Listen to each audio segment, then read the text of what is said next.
2017. I searched for weeks a way to film this video, and yesterday I had an idea. So here's my year, the best year of my life. I decided to tell you my 2017 in my mother tongue, French. Pour que vous puissiez comprendre 2017, il faut revenir un peu en arrière. Genre, je dirais une année. Lorsque j'étais étudiante, j'avais la vie parfaite. Parfaite parce que j'étais entourée au quotidien de mes amis.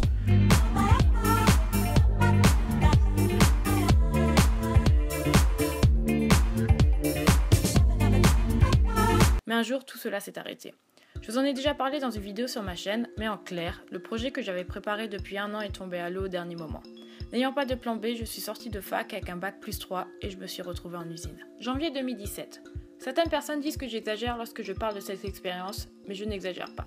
Ce que vous voyez sur internet, c'est moi. J'aime créer, l'art c'est ma passion, c'est toute ma vie. Pendant un an, j'ai dû mettre mes idées et ma passion de côté pour aller travailler dans une usine, j'ai déjà en rire, de métallurgie, oui de métallurgie. En clair, pendant un an, je n'ai quasiment plus vu mes amis, ma vie ressemblait à ça. Je me levais à 6h, je prenais ma voiture, j'arrivais 5 minutes avant qu'on commence à travailler, je pointais, je me changeais, j'avalais un biscuit, je travaillais jusqu'à 15h30. Et j'étais fatiguée tout le temps, mais j'avais besoin d'argent. Et tous les jours, je faisais la même chose, chaque semaine, chaque jour, chaque heure. Je n'ai pas envie de vous raconter ces périodes de ma vie pour que cette vidéo prenne une tournure dramatique, que vous ayez pitié de moi ou que vous pensiez que je suis en train de me plaindre. C'est juste que 2017 a commencé d'une façon inattendue.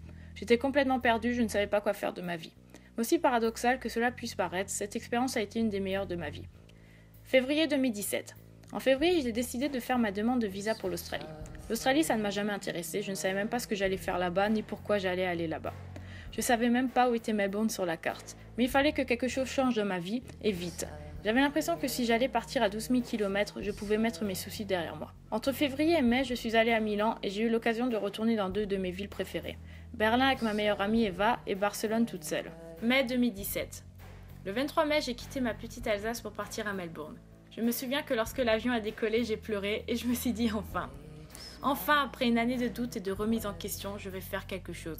Et j'ai bien fait de pleurer parce que les gars, 2017 a été la meilleure année de toute ma vie. Et si je devais donner une note à ma vie à l'heure actuelle, je mettrais peut-être un 10, 12 ou même encore plus. Après une semaine en auberge, j'ai trouvé une colocation avec une copine que j'avais rencontrée sur place. En juillet, j'ai décidé de passer une semaine à Newcastle chez Jackson. J'ai découvert sa petite vie et sa petite ville. J'ai adoré cette semaine. À mon retour, j'ai décidé que j'allais quitter mon appartement parce que mes anciens colocs ne vivaient plus là et que l'appartement était sale. Mais ce que j'ignorais, c'est que pendant cette semaine, de nouveaux colocs sont arrivés. Et ces nouveaux colocs, ce sont vous. Nini, Cora, Stan et Rika. Très vite, on est devenus meilleurs amis et au bout d'une semaine, j'avais l'impression que ça faisait 10 ans qu'on se connaissait. On faisait tout ensemble. Et Stan était mon partenaire de bouffe à ce moment-là. Et moi qui n'ai jamais pris de poids dans ma vie, je peux vous dire qu'en un mois, j'avais pris 3 kilos. Août 2017. Je suivais Mia sur Instagram depuis plusieurs mois et un jour, elle a publié une story annonçant son arrivée sur Melbourne. J'ai répondu à sa story, on s'est rencontrés au European Market à Melbourne un soir et le lendemain, elle a emménagé dans notre appartement. Partir à l'autre bout du monde toute seule m'a fait énormément grandir et j'ai gagné en maturité. J'ai l'impression que tout est possible, que tout ce que je souhaite, je peux l'avoir. Ici en Australie, j'ai décidé de faire de ma passion mon métier. J'ai décidé de me lancer en freelance et de vivre de mon art. Vous voyez que la partie glamour sur les réseaux sociaux, mais se lancer c'est dur. C'est extrêmement dur d'en vivre, c'est beaucoup d'énergie, des journées sans fin. Je suis extrêmement fière d'avoir essayé, d'avoir vu ce que c'était. Aujourd'hui, avec du recul, ce n'est pas une expérience que je souhaite poursuivre en France, ou du moins pas en activité principale, ou peut-être pas avant plusieurs années. Octobre 2017. En octobre, avec mes colocs, Nini, Cora, Karen et Rika, on a décidé de partir en Nouvelle-Zélande. La Nouvelle-Zélande a été un des plus beaux voyages de toute ma vie. Je suis extrêmement reconnaissante d'avoir eu l'opportunité d'aller là-bas. Ce voyage nous a vraiment soudés. Vous savez, lorsque vous partez à 12 000 km sans votre famille ni vos amis, la relation que vous avez avec vos nouveaux amis ici est différente. À mon retour à Melbourne, j'avais décidé de quitter la colocation pour commencer une nouvelle vie à Sydney. Mais au final, je ne pouvais pas vous quitter mes colocs, je vous aime tellement. Résultat, j'ai vécu pendant 3 semaines sous un bureau. Novembre. Finalement, en novembre, j'ai décidé de bouger à Sydney. Et là, tellement de choses inattendues me sont tombées dessus. Parmi toutes ces choses, il y a eu ce voyage au Japon. En décembre 2017, j'ai décidé de revenir vivre à Melbourne. J'ai fêté mon 2e nouvel an à l'étranger, le premier était en Suède avec mes amis français et le 2e ici. Fêter le nouvel an en t-shirt sur le rooftop de notre appartement avec du cidre, beaucoup trop de cidre, c'était juste trop bien. Voir les feux d'artifice à South Bank, j'ai adoré cette nuit. Je saurais pas trop à qui m'adresser pour terminer cette vidéo, peut-être la vie, mais en tout cas j'ai juste envie de dire merci. J'ai envie de dire merci pour cette année qui a été la plus belle de toute ma vie. Merci pour toutes ces personnes qui sont rentrées dans ma vie, merci pour toutes ces choses que j'ai apprises.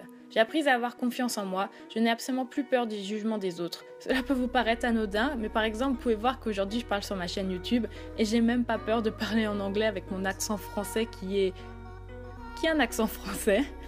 J'ai confiance en moi, j'ai confiance en mon corps également. J'ai vécu pendant 7 mois ici avec 15 kilos d'affaires. J'ai compris que le matérialisme n'avait plus aucune valeur à mes yeux. Cela ne m'intéresse plus d'accumuler des choses, d'acheter des habits, de la décoration et plein d'autres choses. La seule chose que je souhaite accumuler, c'est mes amis et des souvenirs. J'ai appris que parfois tu ne peux pas tout gérer ni tout prévoir dans la vie et que c'est normal les aléas de la vie. La vie ne s'arrête pas, Luisa, si les choses ne se passent pas comme prévu, et au contraire, c'est grâce à ces imprévus que tu vis de nouvelles aventures. J'ai appris à prendre des décisions de dernière minute, ne rien prévoir. Chaque jour, mes plans changent, et puis ça fait du bien que ma vie ne soit pas tellement sérieuse. Maintenant, c'est à toi, 2018, que je m'adresse. J'ai hâte de vivre de nouvelles aventures cette année, surtout parce qu'une partie de cette année va se passer en France. Je suis remplie de projets de bonnes ondes. Merci.